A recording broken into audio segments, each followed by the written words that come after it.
Hi, I'm Addie the Immigrant, and welcome to Blackboard Talk. Here is where we talk about believing in yourself, creating wealth, and building an empire. So first of all, let me all get in. You might not know me, but to introduce myself, I usually like to reflect to the backboard because I'm from the islands and that's what we got taught on, the blackboard.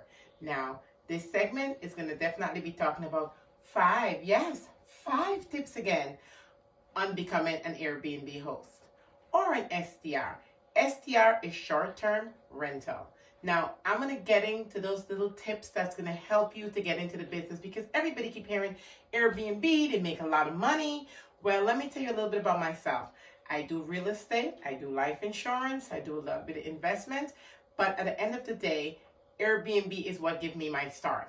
And a lot of times I have friends who come up to me and ask me, how did you get into the business? And so I feel it was something I would love to share with people. So by doing so, today I'm definitely going to do that. So don't forget to like, share, and subscribe, and you'll thank me later. So let's get into our first topic, area. You must know your area.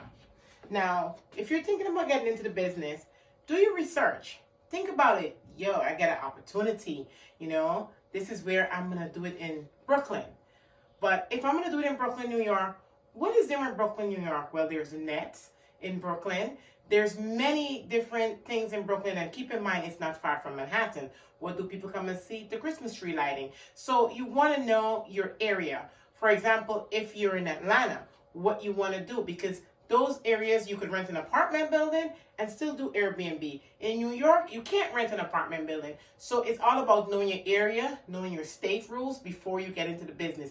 Know what is required. Because getting into the business, you have to know, one, the attractions and what is in the area. For Queens, for example, I live in Queens and we have the arena, we have the racing track, we have the casino, we have nice restaurants, we have the Manhasset Mall, which is in Long Island. So we have different things that attracts people. And most of all, we have the airports. I'm close to JFK Airport. I'm close to LaGuardia Airport. Those are things you can put on your Airbnb that attracts visitors. So you have to know how to make your gold mine shine by knowing the area.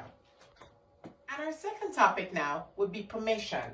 Let me write that down for you because we're going old school style. Permission. When I say you need permission, it's because, for example, if you're a landlord, then you're good to go. But keep in mind, every state has different rules. So even though you might be a landlord in New York and you have a 4-family or a 6-family building, which is called a commercial building, it might have a different rule versus somebody who have a 1-family house or a 2-family house. So keep that in mind. Different states, different rules. But getting the permission is important. Now, in terms of, you have to think about going ahead now and get in contact with a landlord. Now that's when it becomes easy because you don't have to put in all that money to own that house. You just get in the rental. If you need more information, definitely comment below. I can definitely give you some input on different ideas.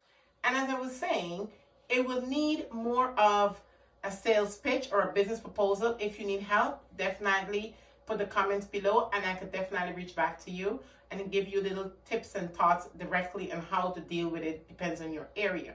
So one of the things I definitely would say is when you're thinking about renting, there's a few things you need to have in mind. One, your startup costs. It usually costs like about $3,000 to $4,000. If you don't have that money, it's fine. You can either ask family member, you can come together and start that business because it's not a lot. Or you can actually go ahead and use your credit card. The reason why I was saying use your credit card is your business. And you know you have to pay the credit card off. So you're going to definitely work hard towards getting it. So the hardest part is just getting the apartment or owning the house and turning it over. Because you could go to places where you could buy stuff reasonable. And we'll discuss that at number 3. And our third topic today would be the home. Right? Getting the home. So think about it, guys. You went through the hardest part, getting permission. Now you get this home, you're excited, you get the key. Yes, you got the key. It's time to decorate and set this home up. Now there's a few things I'm going to tell you. One of the first things that I wish someone had told me before getting into this business, because I've been doing this business from 2017, is that it's good to have an LLC. Put your business in an LLC. It's very important, right? That's number one thing. So now that you get the key to starting this business, you definitely want to work on getting the LLC. The next thing you want to definitely work on is how to fix this house up. There's different ways you could do, like Facebook Market. You know, sometimes people have thrift shop. Go for reasonable stuff, because at the end of the day, you want quality, but yet at a cheaper price. I'm not going to tell you go buy a used bed to get bed bug and stuff like that, but you could definitely find reasonable stuff. Please don't go and expend yourself and buy a $5,000 bed. You can even buy a bed frame from Walmart for like $300. You could buy a mattress, the memory foam, for like $200, the queen size, and then buy the headboard from Amazon, and gives you that, you know what I'm saying? Keep your colors natural. So when you're thinking about a home and decorating a home, number one, keep it natural. Plus, in many videos to come, you will see me talk about natural and giving examples of natural. It's all about earthy, because remember, every guest is different, and especially for our Caribbean people, we love colors. Oh my goodness. But keep in mind that when you're catering for a wide variety, especially people from far or near, you want to make certain you do natural colors. So those are the things you need to have. Now we're getting into the fourth topic, which is pricing.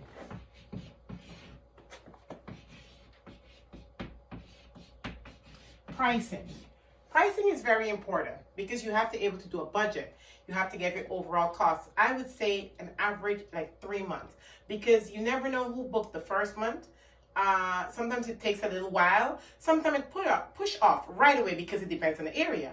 But like I said, the more you put in your writing about your Airbnb and make it attractive and make it more beautiful, whereas the guests will feel more relaxed and more warm and more inviting, the faster you get booking.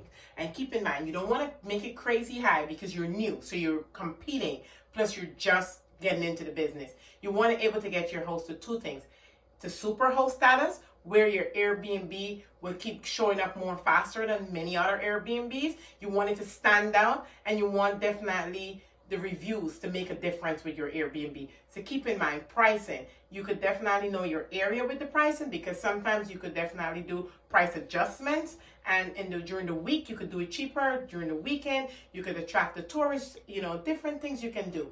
But definitely your price has to be able to cover the overhead costs to make a profit with Airbnb. And last, number 5. One of the most important things of why you're doing this business. Guess what? That would be a guest. Your guest is very important. They are the final straw to put together this beautiful stick that we're putting. You know, I'm going to tell you something about a guest. Depends on the relationship you have with the guest. That guest will go an extra mile and leave you a review, knowing that you're new to the business. You know, so you want to be able to always make them happy. I give little tips like having a bottle of water for them when they get off their flight and it's in the house, having an umbrella in case it's raining in the area. Little things like that makes a difference with a guest. They'll overlook certain things. Make certain the house is extra clean. You use a lint roller and make certain the bed is extra clean, from no extra hair left in from a next guest behind, and so forth. So just one recommendation is making certain your guest is happy. Check in on your guests. If your guest is staying for 2 or 3 days, send them a message via Airbnb and said, "Hi, I hope you're enjoying your stay. Is there anything else I can do to make you happy?" When you do things like that, your guests feel welcome. Your guests feel like you care about them. So with that said, you got to try to also work with your guests in making them happy. And by that, you can ask them for a review, and hopefully they give you a good one. And they will definitely understand how the importance is for a review. Thank you for watching, and I hope this would help you to, feel a little bit easier to get into the Airbnb business or the STR business. Because I'm going to tell you something, this is one of the best choice I've ever made. And getting into Airbnb is not that hard. Follow those 5 steps. Really follow it step by step, and you will definitely thank me later. Because remember, this is Addie the Immigrant and Blackboard Talk. And if you like what you hear, please, it helps my business to like, share, and subscribe. And don't forget, press the bell, because you'll get notifications for all the different videos. And as we say in my language, yes, watch out for the next video.